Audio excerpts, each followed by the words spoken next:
Hi everyone. In this video we are going to see different type of EC2 purchasing options that are there, and we'll also see on which use case to prefer which one so as to optimize our cost. So moving ahead, there are around 5 type of options that we have. So we have the on-demand instance, spot instances, reserved instance, dedicated instance and dedicated host. So let's go over them one by one. First is we have on-demand instance, that is the most common one that you will work with. So in on-demand instance you pay based on what you use, so your billing is by the second or by the hour. So you just create the instance, and when you are done with it you can just terminate the instance, and suppose you use it for 5 minutes, 10 minutes, you are charged based on that. So, and there is no long-term commitment, so the amount of time you use it you will pay for it, and there is no upfront payment as well. And since there is no upfront payment or not any commitment, it has the highest cost. So these are like very good for applications like which has a like for short term applications or for applications having irregular workload, and you can also use it for doing some sort of a POC. You want to try out certain things, you can just spin up an on demand instance quickly, try that out. When it is done you can just terminate it and you won't be charged. And if you need a very stable application which shouldn't be interrupted, then that is another use case in which you can prefer the on-demand instance. So the next type we are going to see is the spot instance. So spot instance basically gives you up to around 90% discount on the on-demand price. So basically these spot instance, they are basically unused capacity that you get at a discount price by Amazon. And in spot instances the hourly price varies based on supply and demand. So basically what you need to do is you just request or place a bid on the instance price. If the instance price or the hourly instance price is under the bid price that is being made by you, the instance is allocated, and if the price goes above, then the instance is terminated and it's reclaimed by AWS again. So like normally this is preferred for applications which can be interrupted or which can handle interruption. So like you have some batch jobs running or some background processing application or some image processing application. So even if the application gets terminated, it won't be affected, and next time it runs it can pick up where it left off. So for those type of scenarios, the spot instances are very good to use. And another scenario where people prefer to use spot instances, like you can have a combination of on-demand instances running, plus for like certain spiky cases or certain time you may opt for spot instances as well to support your on-demand instances or reserved instances as well. So the next type is the reserved instances. So reserved instances can give you around 72% discount compared to the on-demand price. And in reserved instance, you have to have some sort of a commitment. You pay upfront and reserve those instances for around minimum of 1 year and up to 3 years. And so the reservation that you do is based on the type of instance, the region, the instance tenancy, and the platform you select. So based on that, you may opt for paying for a 1 year together, or you can pay for 3 years all at once. And if you pay for a 3 year period, you will get a greater discount as compared to paying for a 1 year term. And one thing people get mostly confused with, reserved instance is a physical instance. Actually it is not. So it's not actually a physical instance, but it's sort of a billing discount that is being applied to your on demand price. So suppose I have a T2 micro instance running and I don't have any reserved instance as of now, so I'll be paying a normal on demand price if my instance is running.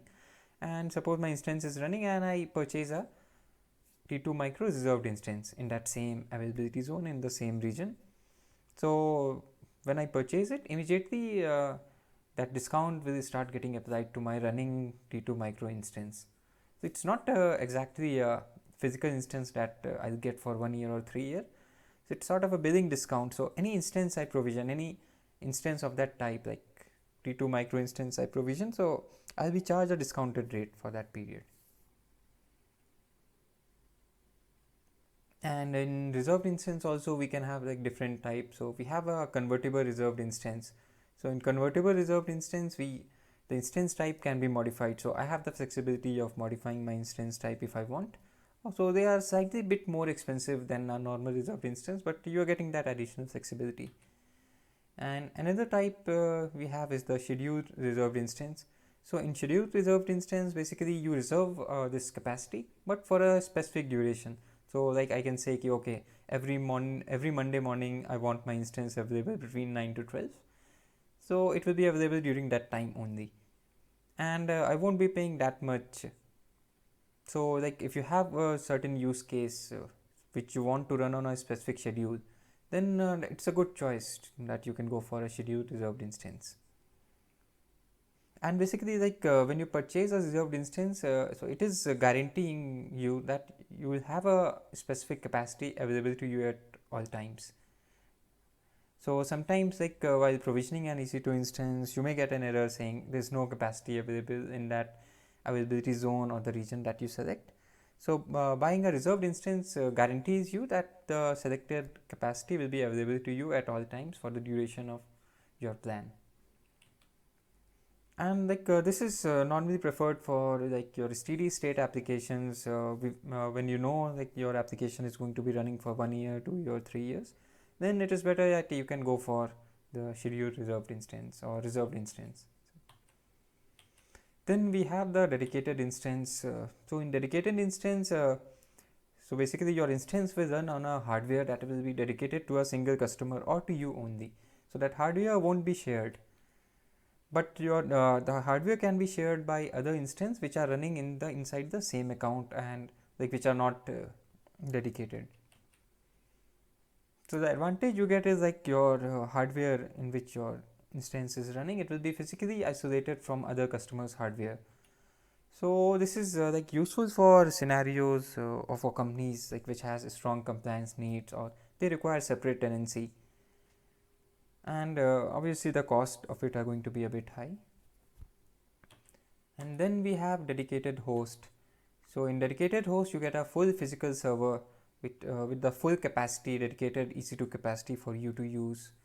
So in this one you can control the instance placements also, and you also have a number of like visibility on the number of physical cores and the sockets that you have on the machine. And when you go for a dedicated host, like one of the important use cases, like it will support BYOL or bring your own license. So if you have your own license, so you can import it and use it along with a dedicated host.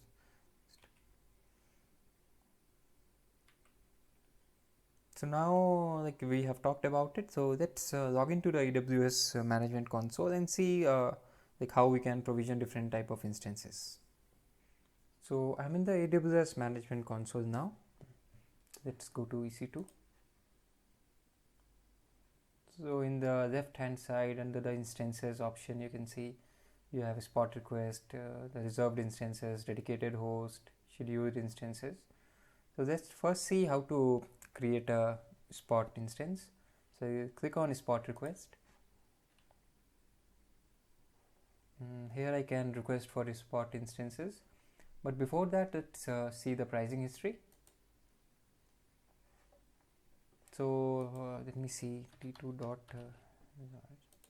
So here I can specify the instance type and the platform and the date range against which I want to see the prices. So here you can see for a T2 large instance, like the on-demand price is around 9.2 cents, but in the US East 1A region it is around 2.7 cents. In East 1B region it is around 3.9 cents.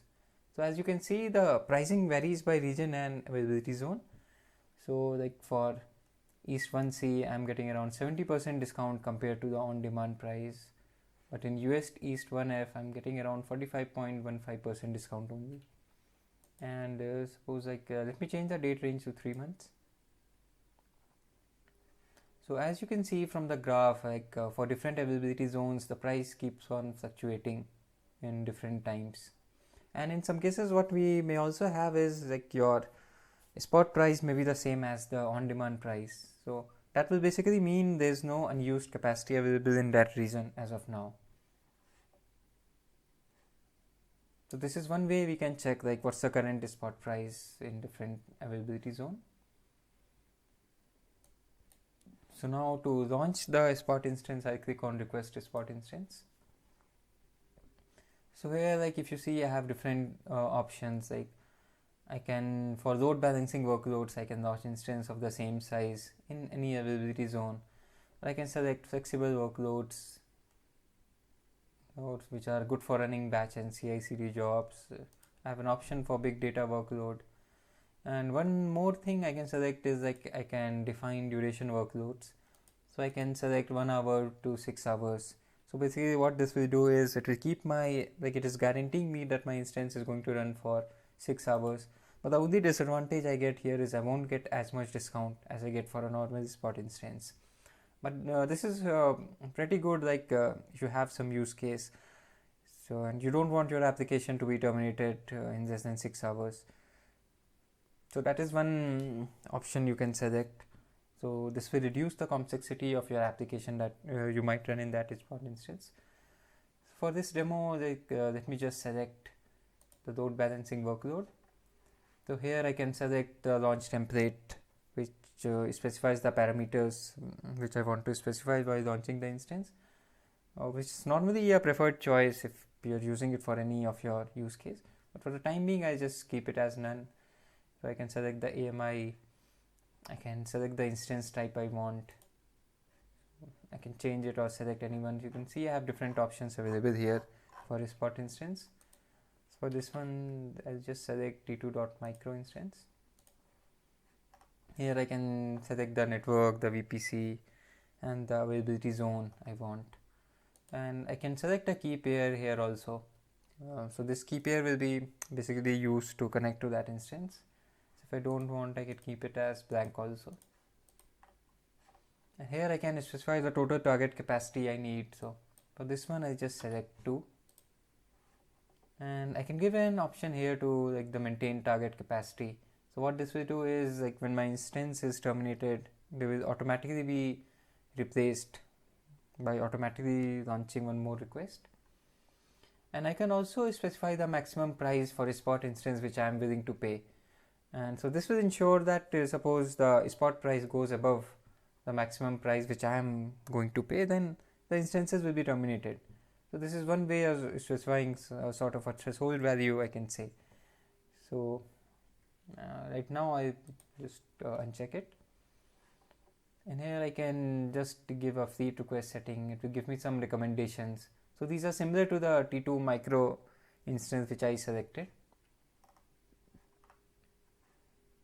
Here I can just select the default value or the default role that will be assigned to that instance. And here I can see I have selected 2 instances. So roughly as I'm going to be charged around 1.1 cents an hour. So it's around 87% cost savings as compared to the on-demand price. So when I'm ready, I just click on launch. So you get an option here saying your spot request is successfully created.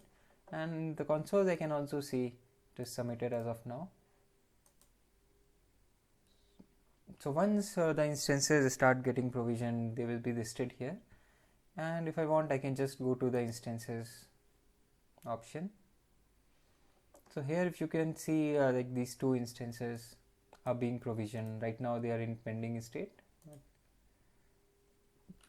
After some time they'll be running and they'll be ready to accept the connections and all.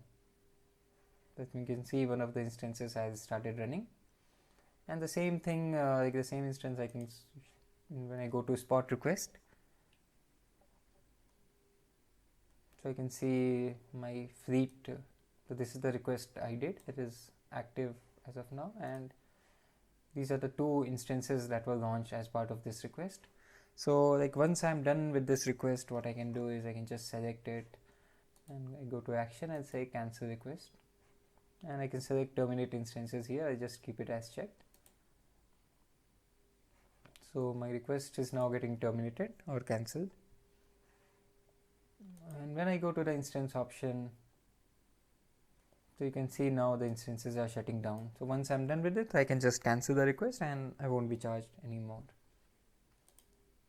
This is how we can so just there's one more way I can launch a spot instance. So what I can do is I just go to launch instance, So this is similar to means what I do for launching an on-demand instance. I just keep everything as blank. So in the configure instance details section, in the purchasing option, I can select request spot instance.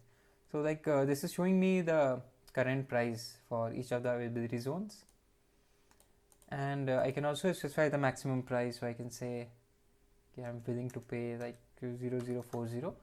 So this is the maximum price I'm willing to pay for that spot instance.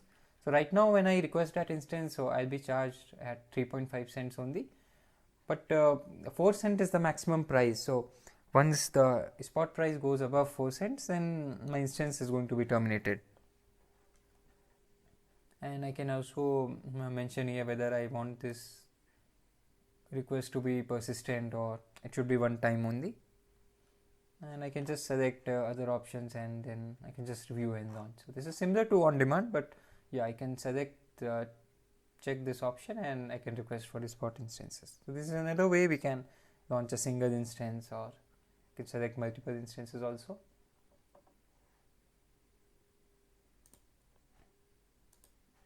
So now let's look at reserved instance. So I click on reserved instances here, and I click on purchase reserved instances. So reserved instances, as we discussed earlier, like I can specify the platform, the tenancy, the instance type I want, whether I want it for 1 year or I want it between 1 year and 3 years. So suppose let me just select for T2 micro, and I can just click on search. So these are the different options I have for this T2 micro instance. So these are the different payment options. I can go for no upfront, I can go for partial upfront, and I can go for all upfront. So one thing to know it is like the more amount of money I pay upfront, the more discount I'm going to get. So if you see like for all upfront for 1 year for T2 micro instance, and so I'll have to pay around $59, and for partial upfront option, like I'll be charged means I can pay $34 now, and for the rest of the duration I'll be charged around $0.3004 per hour. And if you see like for 3 years, 36 months, I'll end up paying $137 if I want to reserve it for that time. So the more amount of time I reserve for and the more payment I make, the more discount I'm going to get. So once like I'm happy with my selection, I can just click on add to cart, and I can just order it, and then I'll be charged this amount, and I have this capacity reserved for me for that duration. So I don't want it now, so I just click on delete. And one more thing, like what we can do with these reserved instances is, like suppose I purchase a reserved instance for 3 years, and after like 6 months or 1 or 2 months I don't need it, so I can also sell them to other parties in the AWS marketplace. So obviously I have to pay some commission to AWS, but the good thing is have the additional flexibilities of selling it. As you saw, like so if you saw like in the seller it was mentioned AWS. So for third party you'll get the third party seller name here. So let me see if we can find something. No, but yeah, you get an idea. Okay, instead of AWS, the different seller will be listed here. So I can also purchase from third party if I want. And in the actions, like once you have your request, and in the actions you can just as we mentioned, you can just sell the reserved instance, you can just delete, or you can just modify if you want. And then like we discussed about scheduled instances also, which it's similar to reserved instance, but it is only for a specific duration which I request. So here I can just click on begin. So here for raising this request, I have to first create a schedule. So I can say starting on 8th December, I can say like suppose 1 p.m. in UTC. And I want this instance for around 4 hours. I can select daily, weekly, or monthly, whatever I want. I can have an option to specifying the instance type also. I can select the platform and the availability zone, and once then I click on find schedule.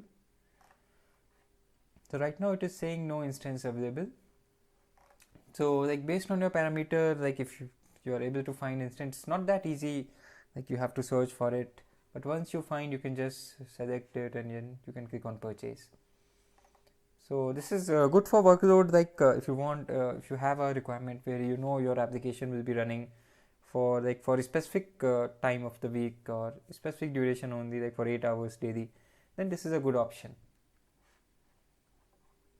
And another one we talked about was like dedicated host. When I click on it, so I click on allocate dedicated host.